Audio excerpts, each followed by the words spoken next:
friend. Thanks for joining me today. I'm Riri, and this is ReeReeSaves, a YouTube channel documenting my journey to overcome trauma spending, which is an extreme form of emotional spending. I record my budgeting trial and error, things I'm learning in therapy, and what happens when I experience a trauma spending episode. I hope this helps you, especially if you experience trauma spending too. And if you want even more, join my Patreon for weekly podcasts and the occasional blog post. Details in the description. Hi, friend. Let's do a recap of August. As you can see here, I have whited out the different category budgeted and amount paid, but I did leave the difference. So you can see that on the fixed categories, I did pretty well. I did get more income than I expected, so tithing was a little higher. And my flex categories, actually, I didn't have to white them out because I didn't track them efficiently. So what happened was I just put cash in my envelopes and spent it, and I would grab from another envelope if I wanted to eat out and I was running out of money.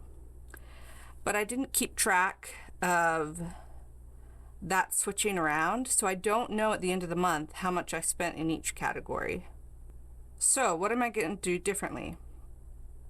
I'll insert a screenshot here, but I'm going to use the app Simple Budget to keep track of the different amounts I spend out of each category.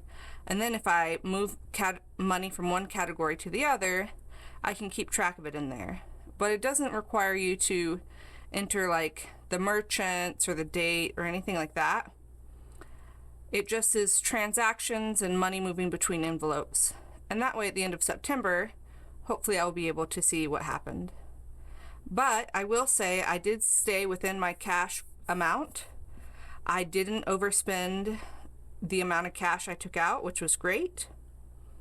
And I will say that I was able to make the ends meet I needed to this month, so that was good. If you watched last week's video, you will see that I was able to save $85 into my savings, which was awesome. That felt great. I'd love to do more, but we'll see what happens.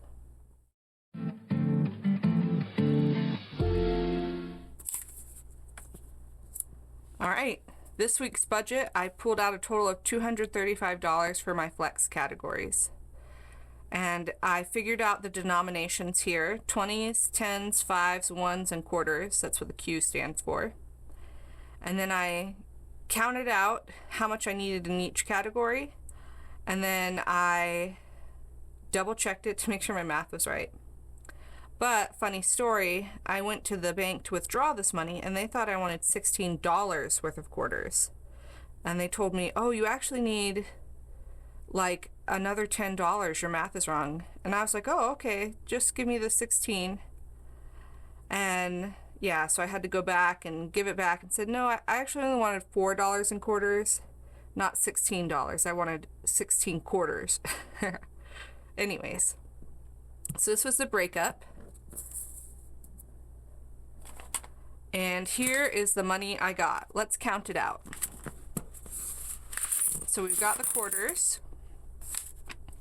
Then we've got 1, 2, 3, 4 20s.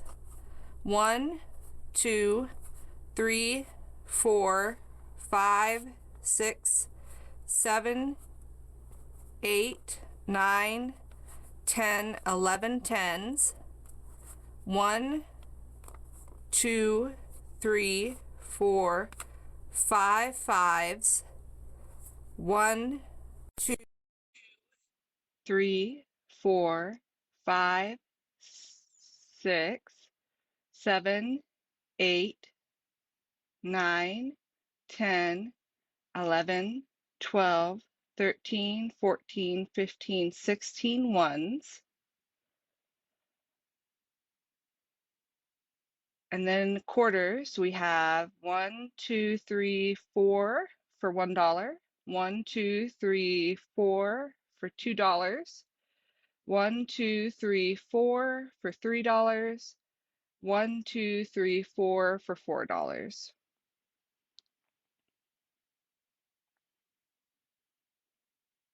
Now I'm going to move this aside and we're going to separate this into two categories.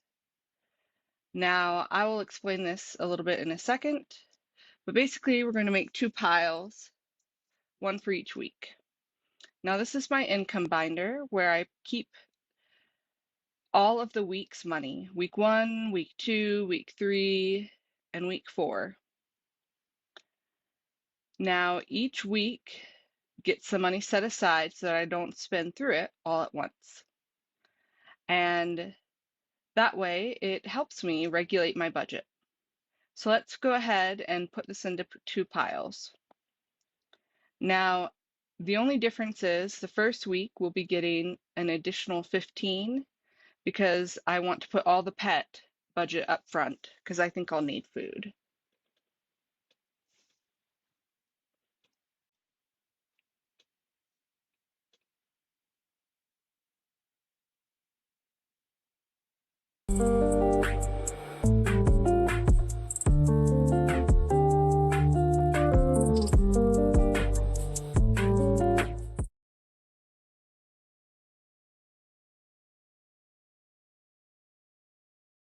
In week 2. And for gas, each week gets $37.50. For eating out, each week gets $12.50. For groceries, each week gets $37.50. For fun, each week gets $12.50. Pet, week 1 gets 15, week 2 gets 0, and monthly each week gets 10.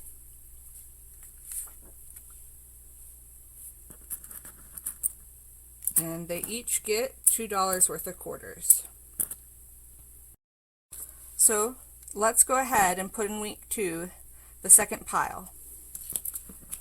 And we have 20, 40, 50, 60, 70, 80, 90, 95, 100, 101, 102, 103, 104, 105, 106, 107, 108, and $2. So 110 is going in week 2.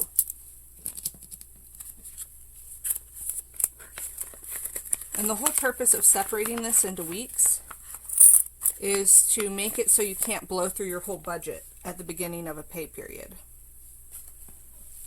So let's go ahead and put that week 2 in our binder. And we'll stash this away.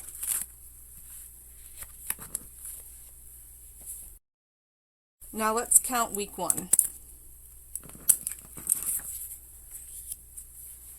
We have 20, 40, 50, 60, 70, 80, 90, 100, 105, 106, 110, 115, 116, 117, 118, 119, 120, 121, 122, 123, and $2 worth of quarters for 115 total.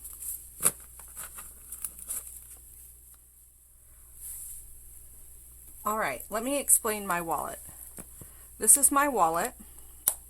I found it at a thrift store for $2 after searching for quite a while.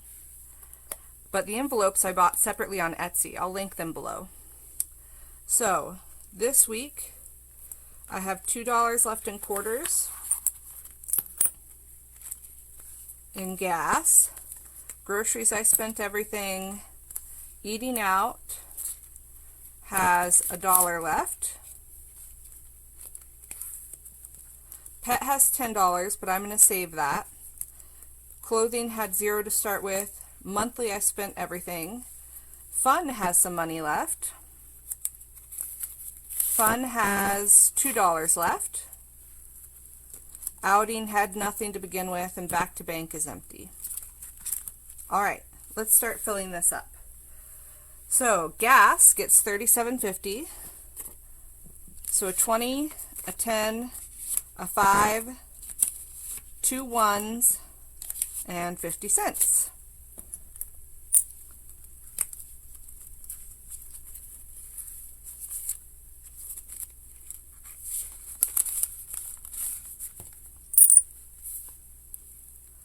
Groceries is getting $37.50 also.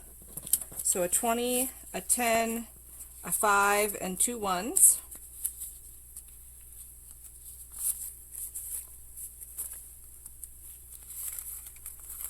And then 2 quarters. Eating out is getting $12.50. So a 10, 2 ones, and 2 quarters.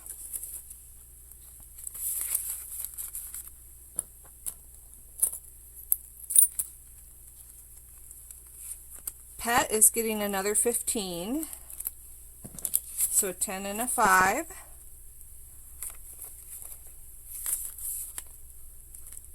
And now it has a total of $25 in it, which is great. Clothing is getting 0. Monthly is getting 10.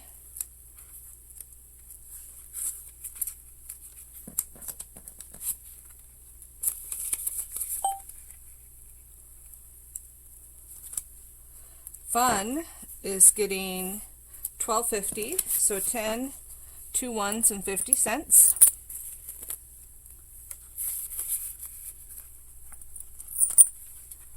And outing is getting 0, and back to bank. Let me explain this real quick.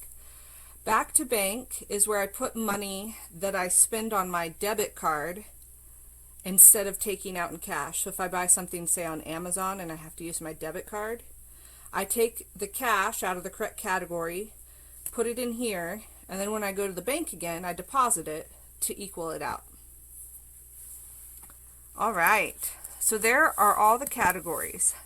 Now I'm sure your question now is, you have $350 left from your last week's budget. What are you doing with that? You didn't put it back in. This money is going to be saved. I'm going to put it in a separate envelope, and that envelope will accumulate money until the end of the month, and it'll act essentially as a buffer. It'll be combined with my side hustle money. At the end of the month, I will take all of the extra money from my side hustle and leftover from categories.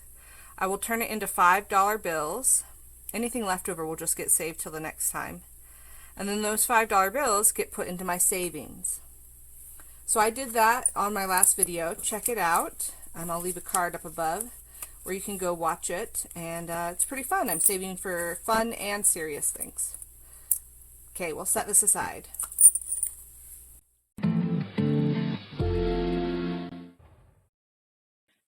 My therapist told me that emotional regulation is like a muscle, meaning that we build emotional regulation, or the ability to manage our emotions, over time. Now, I really enjoy weightlifting, but weightlifting isn't easy. In fact, it's not even enjoyable the entire time. But when I'm done, I like to say I feel both like Wonder Woman and like a noodle.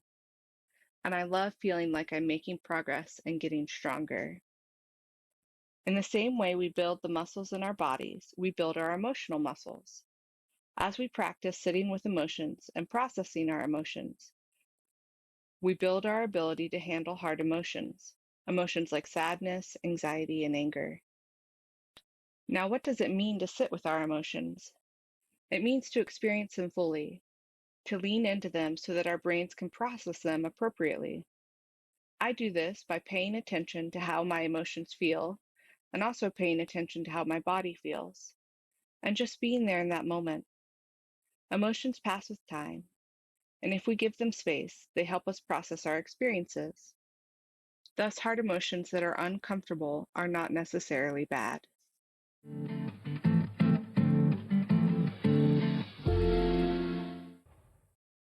I talked last week in my Patreon podcast about a crying ritual. Now, just to catch you all up, a crying ritual is a set of behaviors developed to help you cry. According to BetterHelp.com, crying in therapy is a healing method that supports emotional release through tears. This approach helps people work through and let go of emotional pain, which may be helpful for managing mental health challenges. I'll have a link to that resource below. Now, after 2 weeks of trying to figure out what worked for me for a crying ritual, I found something. My crying ritual involves reading a sad book and a private space where I have lots of time to settle in and let myself feel sad. I did that this week and was able to cry. Now, I thought I would just feel sad and miserable, and I definitely did feel sad. But afterwards, it's like my brain was clearer. I could think and feel with less overwhelm. So, definitely a success. Now, I am definitely still learning. If you have something that helps you cry when you need to, please share it in the comments. I would love to learn from you. Friend, thank you so much for joining me today. I hope I was able to help you and give you at least a little more hope. I want you to know that you are wanted, you are of worth, and you are my friend. Bye for now. Love, Riri.